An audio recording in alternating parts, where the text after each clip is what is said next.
Hi and welcome. We will look at episode 2 of Rings of Power. This episode, it starts off with swimming. Yes, Galadriel is really Mark Spitz. And so she is swimming across the ocean. She comes about on for how she does this. Now, if you were swimming in an ocean, the odds of you running into a drift raft would probably be like, I don't know, 10 million to 1. No, she runs into a raft that is floating in the middle of the ocean and has people on it. Yes, only Galadriel can do stuff like this. And so that's how this opens. We also have going on Arondin, that's the elf. I hope I'm pronouncing the names right, by the way. And Browin, which I also hope I'm pronouncing the name right. We kind of find out that these two are really like in love. And they are in the town that has been burned. Okay? And they're searching the town. It happens to be Browin's hometown. Okay, and we learn that they were, I guess, Morgoth sympathizers. But anyway, so they're there and they're searching the town, looking to see what happened. Where are the people? They don't find any people there.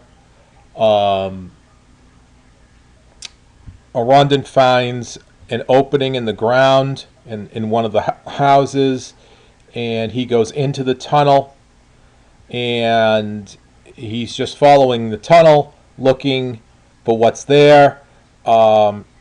He sees scratches on the walls, and whatever is in there, he doesn't see it, he hears it, and kind of hears rocks and stuff. And this is the part I don't understand at all. He turns around and starts running away from it. Now, he is a warrior elf. Okay, and if you know anything about warrior elves, they're not afraid of anything. I give you Legolas. They have no fear, especially of things that are evil. So why would he turn around in the tunnel and run away? Makes no sense to me. He would have, if it was Legolas, he would go straight toward whatever the evil is and attack it and kill it. This guy runs the other way. I don't understand it. Doesn't make any sense to me. And neither does his haircut, by the way. I don't know how many elves have a fade, but this guy has a 21st century fade. Very bizarre. So we have him running away. We actually see him running away. He's running away with the rats in the tunnel, and dives into water that he finds underground, and is sitting on it comes out of the water. He's sitting on a rock, and he is. We see hands go around him from behind, and kind of, I guess they capture him. We don't know. They don't explain any of this. We just see hands go around, and he disappears. I don't understand any of this. Doesn't make any sense to me. An elf that's afraid doesn't make any sense. And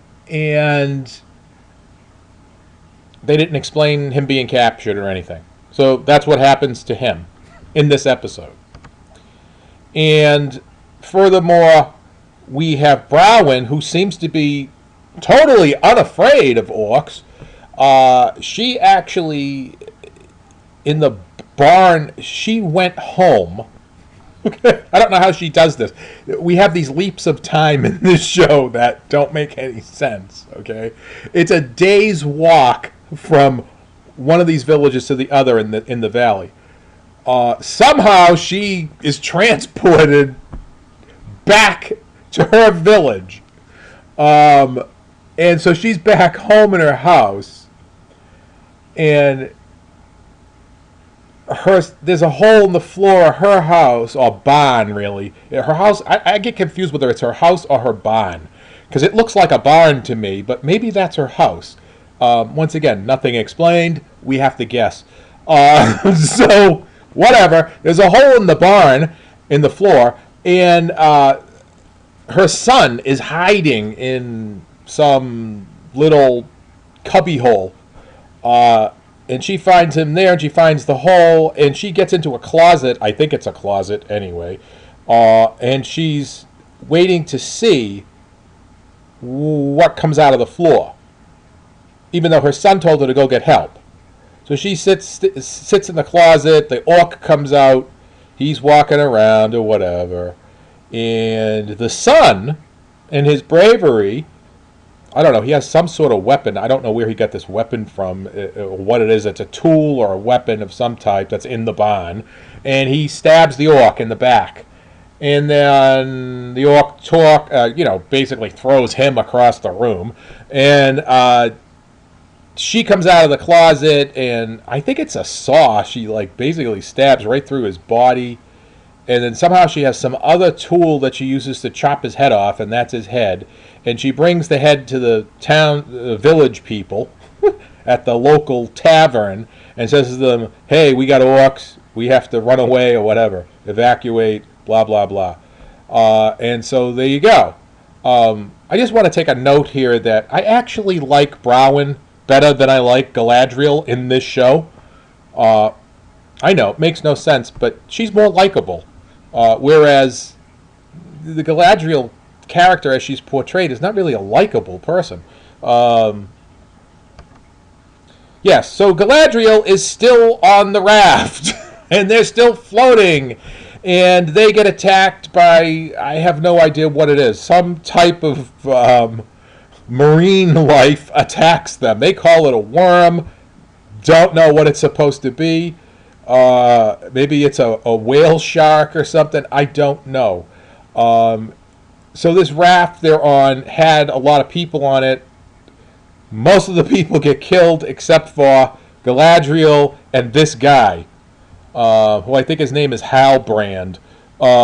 We don't know who he is. He doesn't say who he is. So he's kind of another mystery person in the show. Anyway, he ends up... see how she's strapped in here on this raft?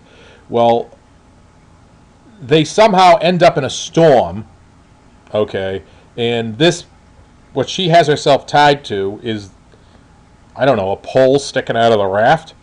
Doesn't make any sense to me, but that's what it is. And so she lashes herself, or ties herself to the pole. She's trying to get Halbrand to take her hand. What happens is the pole breaks off. She goes sinking to the bottom of the ocean. Halbrand dives in and follows the rope that's tied to the pole. And he cuts her loose using her dagger, or her brother's dagger, and they both float to the top. Now, of course, to get her from the bottom of the ocean, he would have to be, I don't know, Greg Louganis, greatest diver in the world. I mean, I don't know how he did this. The depth that he's diving at would have killed anyone, because it was way beyond 300 feet, which is the maximum depth, by the way, a human being without life support can dive. So I don't know. Whatever. Doesn't make any sense. I don't know who this man is. I've heard other people speculate that he's Sauron. None of that would make any sense, because Galadriel would know that he's Sauron. Okay, her elf magic would reveal him would reveal that he's evil immediately. So I don't see how he could be Sauron. Whatever. Doesn't make any sense. So anyway, they're stuck on the raft, floating and floating and floating and boring and boring and boring. Yeah, kind of all adrift.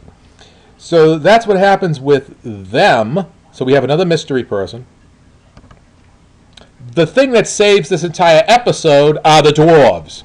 This is the best part of the episode, period. There is nothing else that I see worthy of anything in this episode except for the dwarves. Elrond goes to visit his friend Durin. That is Durin. And so we find out that Elrond hasn't been to Khazad-dûm in 20 years to visit his friend Durin. And Durin's kind of upset about this. And they actually have a fun thing where they're breaking rocks. They have a challenge as to who can break the most rocks with hammers. Kind of a dwarf thing. You get some dwarf chanting and stuff, and it wakes you up because you've been asleep because you've been adrift in the water with Galadriel most of the time in this episode. Not sure why we spend so much time on the ocean, but anyway, this wakes you up if you were asleep, and breaking rocks and doing dwarf stuff. That's fun. So Elrond, after several. I could be an hour. They don't. Once again, they never explain time in this show, but they're breaking rocks for a while, and so Elrond, I guess, reasons that this is a waste of my time standing here breaking rocks, and he yields the contest to Durin. Durin's upset and wants to banish him from all dwarf lands because he lost the rock battle, but he gets over it. And he ends up going to dinner. We meet Durin's wife. Elrond is having dinner with them. They have a good time having dinner together. And they relive their past memories. Durin is just upset that Elrond hadn't visited him in 20 years. But of course, he does say in this that to a dwarf, to a elf, 20 years is like a blink of an eye, which is true.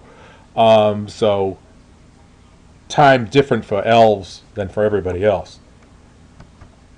And we get to see we get to see Khazad-dûm and how beautiful it is. CGI is fantastic in this, by the way. So is all the armor and stuff that the dwarves are in. I couldn't believe they spent $1 billion though on this show. It just doesn't seem like you could spend that much money on a TV show. I don't know what they spent it on, but the CGI is excellent from what I can see. It looks really beautiful. The scenes inside, and they really go out of their way to show you the Dwarf Kingdom. It is really nice. Really, like I said, this is the best part of the episode. Okay, so then other things that happen is this is Browin's son, Theo. Remember I told you in the other episode he found a dagger, sword, broadsword. Have no idea what it is, okay? And it has a sigil of Sauron on it. Once again, since they're evacuating, he grabs the sword again, the handle, whatever it is, and he's holding it in his hand, and it starts to grow because he has a cut on his hand, and somehow blood leaks out of the cut onto the handle, and this makes the sword grow. So, a candidate for Sauron, I would say, if he's actually in human form, by the way, would be this kid. His name is Theo, but just saying, Sauron can inhabit anybody's body. So he would be a candidate since he has the sword, although writers might be using the sword like carrying the one ring that Frodo is carrying. I hope they're not doing something stupid like that, because that would be really horrible writing and really stupid, especially because if we remember from The Lord of the Rings, and I'm sure the writers of this show never read The Lord of the Rings, Sauron doesn't use a sword. He uses a mace. That's how he fights. He fights with a giant mace. The other thing is Sauron is very large. He is not normal sized. He's like, I don't know, he would be like a basketball player, like 7 feet tall or something like that. He's very large. He's not ordinary sized. So, and he uses a mace. Okay, he does not use a sword. So I don't know. Doesn't make any sense to me. But okay. So this is another mystery we're left with in the show. And then of course there's this guy who still hanging around, and he's still like trying to communicate with the hobbits. once again, he shouldn't be a wizard in this age. Just saying. Doesn't make any sense to me who he is. I mean, I get the bad feeling he's supposed to be Gandalf, which, once again, as I said in the last episode, would make no sense. But okay. Maybe he's Saruman. I don't know who he's supposed to be.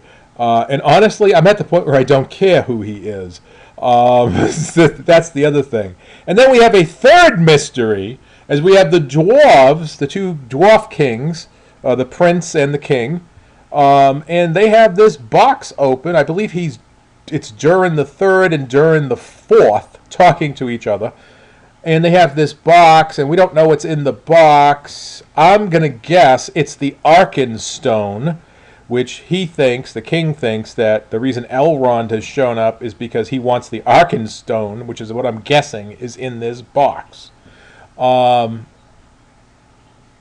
again, if you are a Tolkien fan, a reader of all the books, all of this is nonsense to you.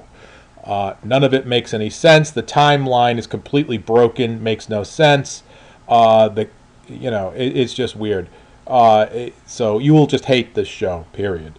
If you're not a Tolkien fan and this is your first time being exposed to any of this show is, once again, convoluted. Both episodes, if you put them together, are convoluted. There's way too many characters introduced, way too many characters in the show to even follow, and I find it hard to remember their names or even know what their names are because there's so many people that were introduced. The hobbits in this, or half-foots, or whatever the hell you want to call them, for some reason they are all in filth and dirt. It looks like they roll around in dirt all day long. Not sure why that is. And they seem to be dressed in rags. Don't understand it. Very bizarre. Also, in the Tolkien books, the hobbits have no significance at all during this age, so I don't even know why they're in this show. Just saying. The dwarves, though, look great in this show. Some of the pluses, the CGI is good. The story of this is really, I don't know. They have these things that are supposed mysteries, but I don't really care about the mysteries. It doesn't attract me at all. I found this show, outside of the dwarves with Elrond in this show, I found the rest of the show quite boring. The part with Galadriel in it is completely boring. Nothing of significance happens. It doesn't really, I don't even know why her swimming and floating in the ocean, not sure what the whole point of any of this is. Doesn't make any real sense if you're a writer to even have this in this show. Or in this episode. It adds nothing to the episode except for me falling asleep. The dwarves are exciting, vivacious, and they're interesting. And so are the elves, other than Galadriel. The human beings, once again, I'm really kind of ticked off about the whole battle where the elf is afraid of the orc, but the human being woman is not, and her son are not. So that really upset me. Well, let me know what you think about all of this. I would give this episode, if you're a Tolkien fan, once again, this episode is a failure at a 0. This episode, for anybody else, I would say is a 2, and you're left basically adrift. And that's how I really think this episode should be named, Adrift. The entire series at the moment is Adrift. If you enjoy the Mystery Man, there he is, Adrift. If you enjoy these videos, please subscribe. Tell your friends about it and have them subscribe. Please hit the like button. I'll look at the next episode next time. Bye-bye.